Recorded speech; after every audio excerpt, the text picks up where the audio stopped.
स्वागत है आप लोगों का आपके अपने YouTube चैनल अमर साइंस ट्रिक्स में। आज हम लोग रेलवे साइंस के प्रीवियस ईयर क्वेश्चन को लेकर के फिर से हाजिर हैं। आज का जो टॉपिक है वो हमारा एनर्जी यानी ऊर्जा का कुछ क्वेश्चन को हम लोग इससे पहले वाले वीडियो में किए थे और कुछ क्वेश्चन, क्योंकि ये बहुत ही इंपॉर्टेंट टॉपिक है तो इसके सारे क्वेश्चन को हम लोग क्या करेंगे, कवर करेंगे, जो कि हमारे रेलवे एग्जाम की दृष्टि से बहुत ही ज़्यादा इंपॉर्टेंट होने वाला है। अगर चाहते हैं आप भी रेलवे में जॉब पाना तो जुड़ जाइए हमारे इस मुहिम के साथ, क्योंकि हम कराते हैं आपकी मुलाकात प्रीवियस ईयर क्वेश्चन के साथ, जो आपको बहुत ही ज़्यादा एग्ज़ाम में फ़ायदा पहुंचाएगा। तो चलिए, आप जो भी तैयारी कर रहे हैं उसके साथ साथ प्रीवियस ईयर क्वेश्चन का लगाना बहुत ही ज़्यादा इंपॉर्टेंट है। आप इस बातों को समझिए। आप अलग अलग जगह पे टेस्ट दे रहे हैं, कोई बात नहीं, अच्छी बात है, टेस्ट दीजिए, लेकिन प्रीवियस ईयर क्वेश्चन को भी ज़रूर देखिए। आप लोग फ्री टाइम में देखिए, जब दिल चाहे तब देखिए, लेकिन एक बार देखिए ज़रूर, आपको बहुत ही ज़्यादा इससे इम्प्रूवमेंट होने वाला है। क्योंकि एक भी क्वेश्चन बिना रेलवे में पूछा हुआ नहीं रहता। सारा का सारा क्वेश्चन, हम जो भी क्वेश्चन लेकर के आते हैं, सारा क्वेश्चन आपको रेलवे में पूछा हुआ मिलेगा। तो चलिए हम लोग आज के सेशन को शुरू करते हैं। आज का जो हमारा पहला क्वेश्चन है वो कहता है कि ऊर्जा संबंध आज का जो हमारा पहला क्वेश्चन है वो कहता है कि ऊर्जा के संबंध में निम्न में से कौन सा कथन सत्य है। आज का हमारा पहला क्वेश्चन कहता है कि ऊर्जा के संबंध में निम्नलिखित में से कौन सा कथन सत्य है। ऑप्शन नंबर ए कहता है कि ऊर्जा भौतिक पदार्थ नहीं है, और ऑप्शन नंबर बी कहता है कि ऊर्जा किसी कार्य को करने की क्षमता है, और ऑप्शन नंबर सी कहता है कि ऊर्जा का कोई रूपों में संग्रहित किया जा सकता है, मापा जा सकता है। बोल रहा है कि ऊर्जा को कई रूपों में मापा जा सकता है और संग्रहित किया जा सकता है। और ऑप्शन नंबर डी कहता है कि रूपांतरण के दौरान निर्गत ऊर्जा निर्वात में जाती है। यहाँ पे हम लोग ऑप्शन नंबर डी को करेक्ट करेंगे। ऊर्जा का जब रूपांतर हम लोग करते हैं ना, तो उससे जो ऊर्जा निकलती है वो कहाँ जाती है, निर्वात में जाती है। कहाँ जाती है, ऊर्जा का जब हम लोग ट्रांसफॉर्मेशन कर रहे होते हैं, उससे जो ऊर्जा निकलता है वो ऊर्जा कहाँ जाता है, निर्वात में जाता है। ये ऑप्शन नंबर डी हमारा यहाँ पे राइट आंसर है। जब ऊर्जा का हम लोग रूपांतरित करते हैं, ऊर्जा को हम लोग रूपांतरित करते हैं तो निर्गत ऊर्जा निर्वात में जाती है। कहाँ जाती है सर, निर्वात में जाती है। ऑप्शन नंबर डी यहाँ पे हमारा राइट आंसर है। तो चलिए हम लोग क्वेश्चन नंबर 342 कहता है कि निम्नलिखित में से किसे न तो उत्पन्न किया जा सकता है और न ही नष्ट किया जा सकता है। तो इसके बारे में हम लोग बहुत बार पढ़ चुके हैं कि ऊर्जा को न तो बनाया जा सकता है, यानी न तो उत्पन्न किया जा सकता है, और न ही इसको नष्ट किया जा सकता है, यानी ऑप्शन नंबर सी यहाँ पे हमारा राइट आंसर होगा। ऊर्जा को न तो हम लोग उत्पन्न कर सकते हैं, ना तो हम लोग नष्ट कर सकते हैं।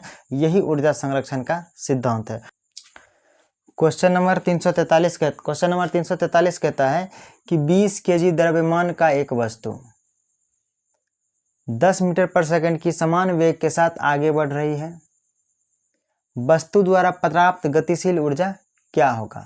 तो देखिए, हमारा वस्तु का जो द्रव्यमान दिया हुआ है वो दिया हुआ है 20 केजी। कितना दिया हुआ है, वस्तु का द्रव्यमान यानी m दिया हुआ है 20 केजी, और उसके बाद हमारा वेग कितना दिया है, वेग दिया हुआ है 10 मीटर पर सेकेंड, 10 मीटर प्रति सेकंड के हिसाब से यहाँ पे वेग दिया हुआ है। हम लोग गतिज ऊर्जा बराबर फार्मूला पढ़े हैं, काइनेटिक एनर्जी बराबर फार्मूला होता है हाफ mv², यानी हाफ के जगह पे हम लोग 1/2 रखेंगे, m के जगह पे 10 रखेंगे, और m के जगह पे 20 रखेंगे, और v के जगह पे क्या रखेंगे, 10 रखेंगे, और 10 का स्क्वायर करेंगे।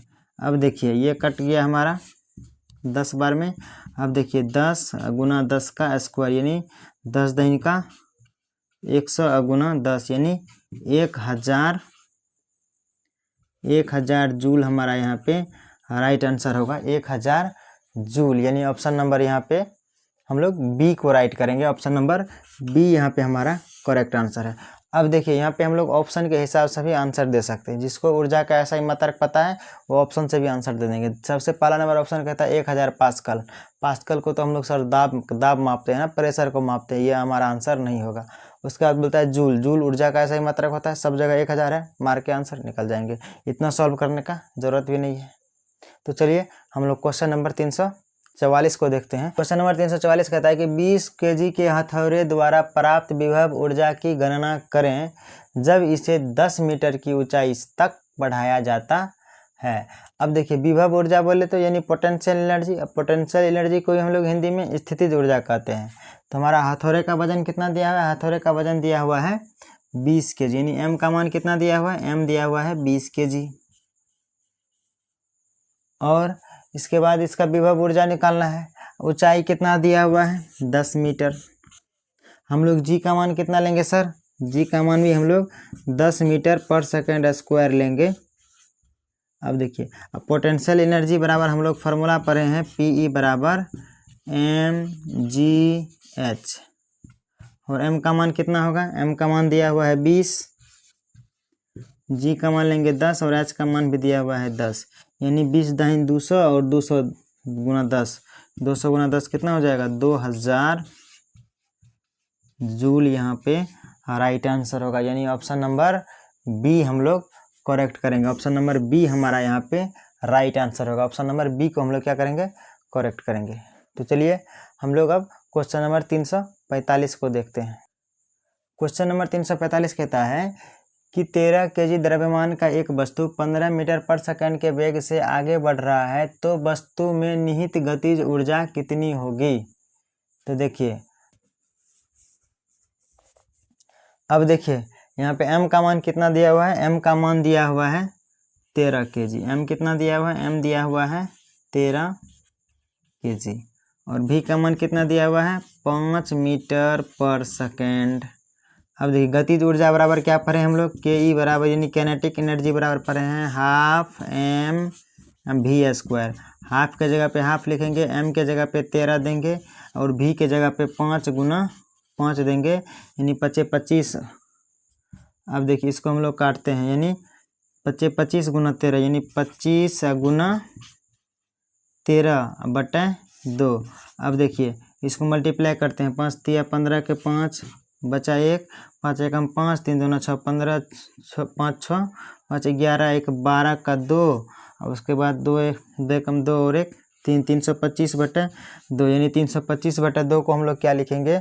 इसको काटेंगे 16 दूना 32, यानी 16, इसको काटेंगे हम लोग 16 दूना 32, उसके बाद 2 दूना 4, 5 दूना 10, यानी 162.5 जूल। 162.5 जूल, यानी ऑप्शन नंबर यहाँ पे हमारा सी यहाँ पे हमारा राइट आंसर होगा। ऑप्शन नंबर सी को हम लोग क्या करेंगे? ऑप्शन नंबर सी को हम लोग करेक्ट करेंगे। चलिए हम लोग क्वेश्चन नंबर 346 को देखते हैं। क्वेश्चन नंबर 346 कहता है कि 20 kg द्रव्यमान की एक वस्तु 5 मीटर पर सेकंड के वेग से चलती है, तो इसकी गतिज ऊर्जा क्या होगी? अब देखिए कितना kg का द्रव्यमान वस्तु है? m बराबर दिया हुआ है 20 kg, v बराबर दिया हुआ है 5 मीटर पर सेकंड, तो के बराबर होता है हाफ m v स्क्वायर, यानी हाफ m v स्क्वायर। अब देखिए हाफ के जगह पे हाफ लिखेंगे, m के जगह पे 20 का 20 देंगे, v स्क्वायर के जगह पे 5 गुना 5 करेंगे और ये कट गया, यानी 10 बार में, यानी 25 दहीन, यानी 150 250 जूल का कार्य करेगा। यानी ऑप्शन नंबर बी यहाँ पे हमारा राइट आंसर होगा। इसको हम लोग ऑप्शन से भी छांट सकते हैं, सब जगह पे 250 है तो 250 को देखेंगे और ऊर्जा का सही मात्रक जूल होता है और जूल से हम लोग छांट लेंगे इसको हम लोग इस तरह से सॉल्व भी कर सकते हैं और यहाँ पे हमारे लोग डायरेक्ट भी इसका आंसर निकाल सकते हैं। तो चलिए हम लोग क्वेश्चन नंबर 347 नंबर का क्वेश्चन कहता है, और देखिए क्वेश्चन को कितना घुमाया है कि गुरुत्वाकर्षी स्थितिज ऊर्जा को क्या कहते हैं? तो स्थितिज ऊर्जा का हम लोग फार्मूला पढ़े हैं पोटेंशियल एनर्जी का mgh, यानी PE बराबर क्या पढ़े हैं? PE बराबर पढ़े हैं mgh। इसे हम लोग क्या कहते हैं? स्थितिज ऊर्जा कहते हैं या गुरुत्वाकर्षी स्थितिज ऊर्जा कहते हैं। यानी ऑप्शन नंबर यहाँ पे हमारा बी राइट आंसर होगा और ऑप्शन नंबर बी को हम लोग क्या करेंगे? करेक्ट करेंगे। तो ऑप्शन नंबर बी यहाँ पे हमारा राइट आंसर है। तो चलिए हम लोग क्वेश्चन नंबर 348 को देखते हैं।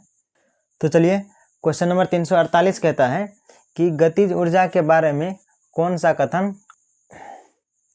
ऑप्शन नंबर ए कहता है कि स्थिर अवस्था के दौरान वस्तु में निहित ऊर्जा को गतिज ऊर्जा कहते हैं। नहीं सर, स्थिर अवस्था के दौरान वस्तु में निहित ऊर्जा को हम लोग स्थितिज ऊर्जा कहते हैं। ऑप्शन नंबर ए यहाँ पे गलत है, यानी यही हमारा आंसर होगा। और ऑप्शन नंबर बी को देखते हैं। ऑप्शन नंबर बी कहता है कि एक वस्तु में गति के आधार पर इसकी गतिज ऊर्जा प्राप्त की जाती है, यानी ऑप्शन नंबर बी सही बात कह रहा है। इसी एक वस्तु में गति के आधार पर निहित ऊर्जा को, इसको हम लोग गतिज ऊर्जा में माना जाता है। अब बोल रहा है गतिज ऊर्जा का फार्मूला होता है हाफ MVS को, यानी कि हाफ MVS करिए, भी बात सही है। उसके बाद पूछा है कि गतिमान वस्तुओं की गतिज ऊर्जा होती है, यानी हाँ सर गतिमान वस्तुओं की गतिज ऊर्जा होती है। यहाँ पे ऑप्शन नंबर ए हमारा राइट आंसर होगा। तो चलिए हम लोग क्वेश्चन नंबर 349 को देखते हैं। क्वेश्चन नंबर 349 कहता है कि 4 मीटर पर सेकंड की एक समान वेग से चलने वाली वस्तु में 120 जूल का गतिज ऊर्जा निहित है, तो वस्तु का द्रव्यमान ज्ञात करें। अब देखिए, तो 4 में यानी v का मान कितना दिया है, v का मान दिया हुआ है 4 मीटर प्रति सेकंड। m का मान क्या करना है सर, m का मान हमको निकालना है। और कैनेटिक एनर्जी कितना दिया हुआ है, कैनेटिक एनर्जी दिया हुआ है 120 जूल। अब हम लोग पढ़े हैं कि के बराबर हाफ mv²। अब देखिए हाफ के जगह पे हाफ रखेंगे, m का मान पूछ रहा है, v के जगह पे क्या रखेंगे हम लोग, v के रखेंगे 4 गुना 4 और 120 जूल यहाँ पे दिया हुआ है। अब देखिए हम लोग देखिए इधर ये गिरा ये है, इसको हम लोग क्या करते हैं, गुना करते हैं। 120 है गुना 2, अब बाकी ये दोनों इधर गुना में है तो इधर किस में आएगा, बट्टा में आएगा, 4 गुना 4। अब यहाँ पे क्या बचेगा, m बचेगा। अब देखिए ये 4 से काटेंगे, 4 तिया 12, 30 बार में कटा, और इसको काटेंगे 2 दूनी 4। अब यहाँ पे क्या बचेगा 15, यानी m का मान कितना आया, m बराबर आया हमारा 15 kg, यानी ऑप्शन नंबर यहाँ पे हमारा बी राइट आंसर होगा। 15 kg को हम लोग राइट करेंगे, ऑप्शन नंबर बी। तो चलिए हम लोग अगले क्वेश्चन की तरफ चलते हैं। 350 नंबर के क्वेश्चन को देखते हैं। क्वेश्चन नंबर 350 कहता है कि 5 मीटर पर सेकंड की एक समान, क्वेश्चन नंबर 350 कहता है कि 5 मीटर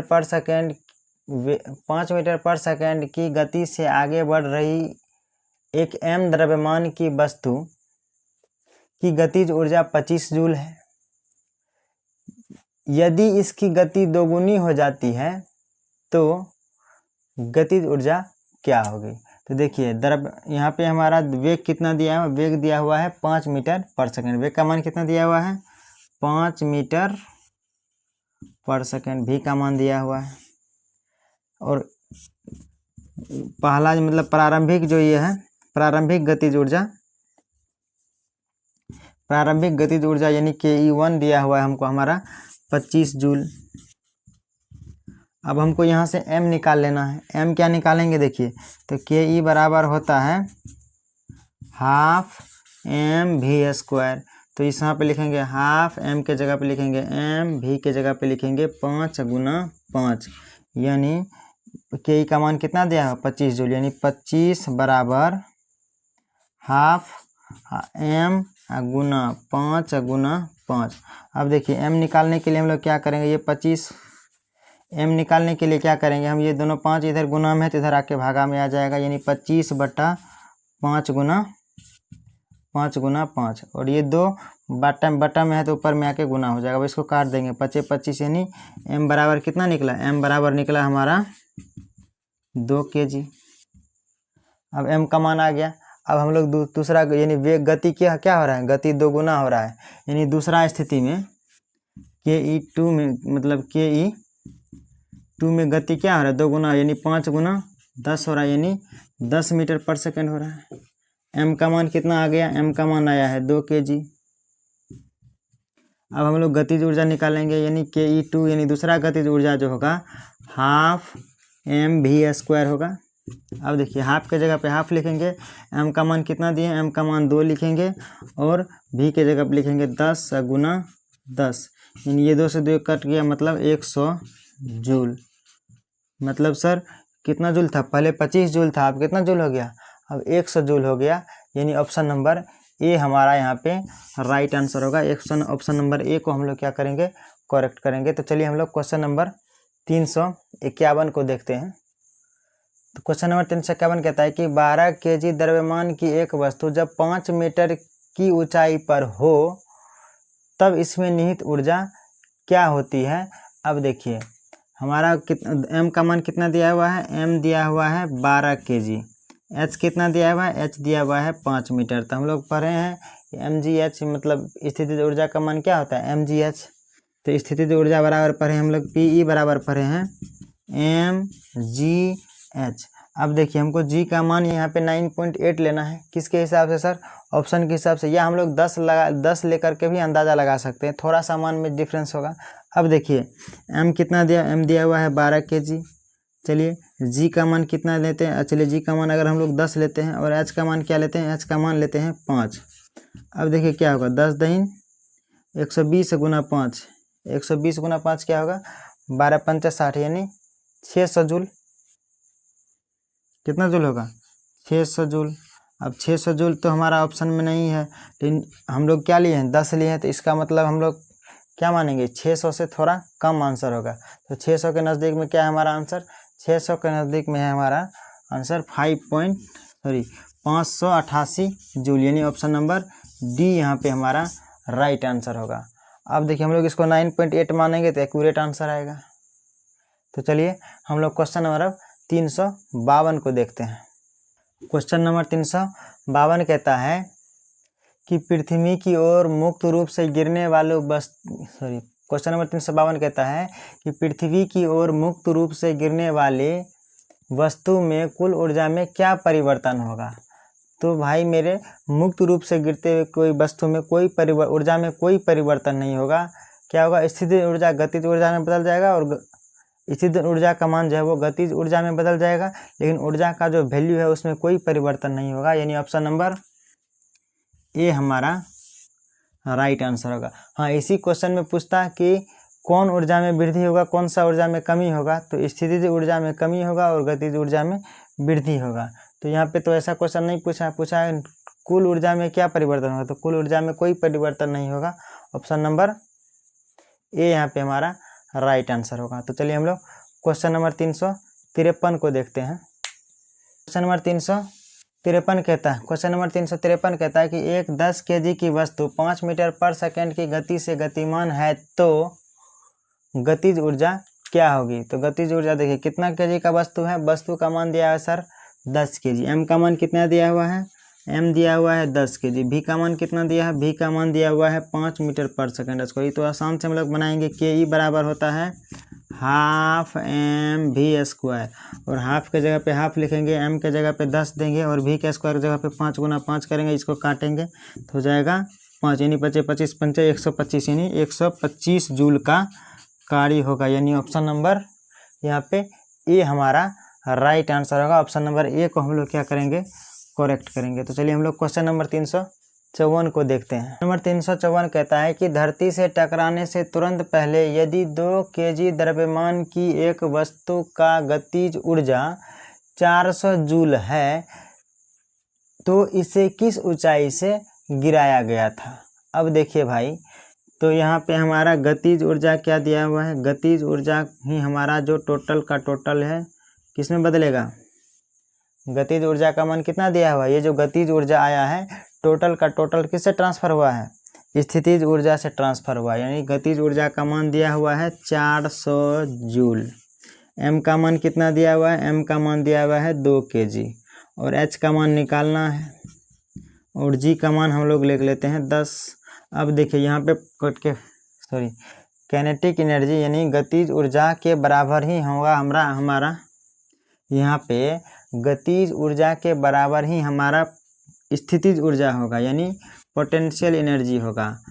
क्यों, क्योंकि सारा का सारा गतिज ऊर्जा जो 400 जूल आया है वो किससे होकर के आया है, पोटेंशियल एनर्जी से ही, तो वही तो चेंज हुआ है।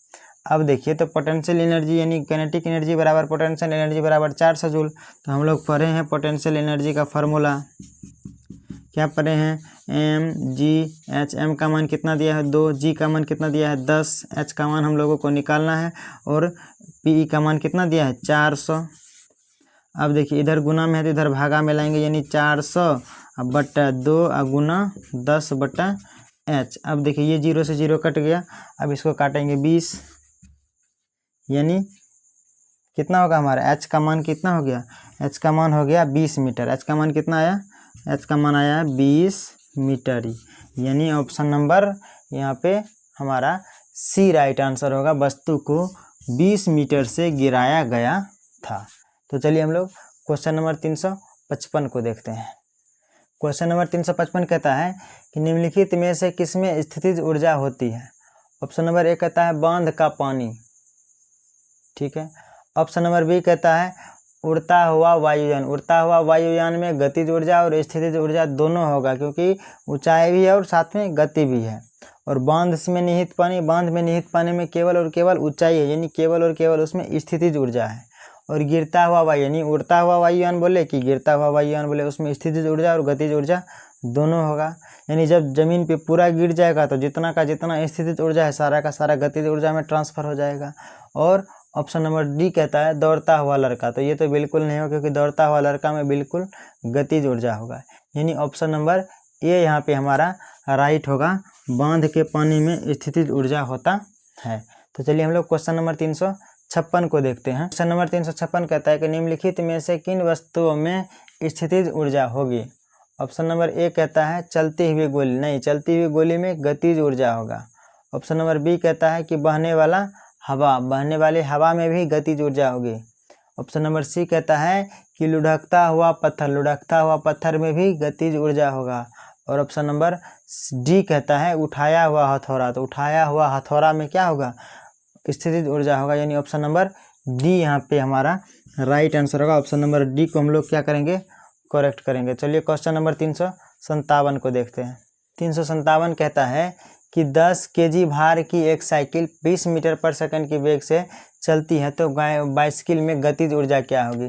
तो बाइसिकल का वजन कितना है, तो बाइसिकल का वजन जो है हमारा दिया हुआ है 10 केजी। कितना केजी दिया हुआ है, एम का मान दिया हुआ है 10 केजी, और भी का मान कितना दिया, भी का मान दिया हुआ है 20 मीटर पर सेकंड। कितना दिया हुआ है, 20 मीटर पर सेकंड।